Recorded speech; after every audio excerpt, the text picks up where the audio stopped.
Gram panchayat चकिया से चल पड़ा है विकास की ओर, विकास की गंगा बहाने। आपका भाई और आपका बेटा कुलदीप यादव पुत्र अवधराम यादव इस बार उतरे हैं मैदान में जनता जनार्दन के बीच। इस बार चुनाव में कुलदीप यादव पुत्र अवधराम यादव को अपना बहुमूल्य वोट देकर भारी से भारी मतों से विजयी बनाएं और अपने ग्राम सभा को विकास की ओर ले जाएं। ललित रिकॉर्डिंग बाराबंकी। जैसे मथुरा को जरूरत कन्हैया चाहिए,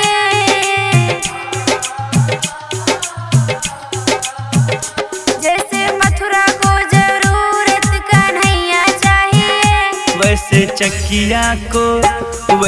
चकिया को प्रधान कुलदीप भैया चाहिए, वैसे चकिया को प्रधान कुलदीप भैया चाहिए।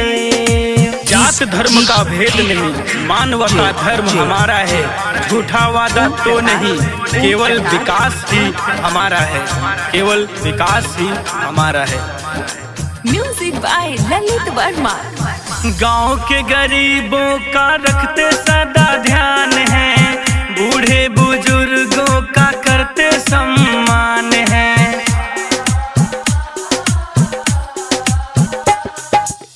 गांव के गरीबों का रखते सदा ध्यान है, बूढ़े बुजुर्गों का करते सम्मान है।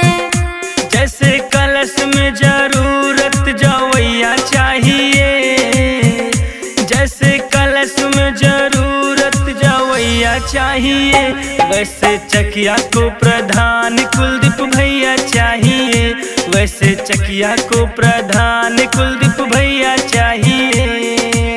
सबका इज्जत सबका सम्मान, अमीरी गरीबी एक समान, यही है हमारे कुलदीप भैया की पहचान। तो भाइयों बहनों इस बार दृढ़ संकल्प मजबूत करें और हमारे कुलदीप यादव भैया को प्रधान चुने, अपने ग्राम सभा का विकास करें। गांव की जनता की इन्हीं पर आस हो, सबके दिलों में बन के रहते ये सांस हो।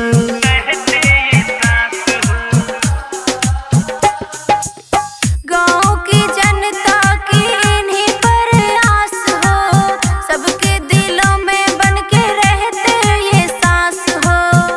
जैसे नाव को जरूरत खेवैया चाहिए, जैसे नाव को जरूरत खेवैया चाहिए, वैसे चकिया को प्रधान कुलदीप भैया चाहिए, वैसे चकिया को प्रधान कुलदीप भैया चाहिए।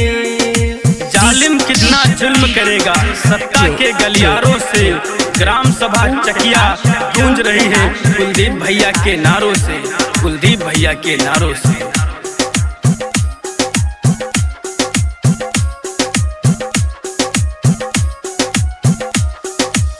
संदीप यादव राकेश रहे भैया साथ में, राखेला सबको अपना धड़कन के पास में।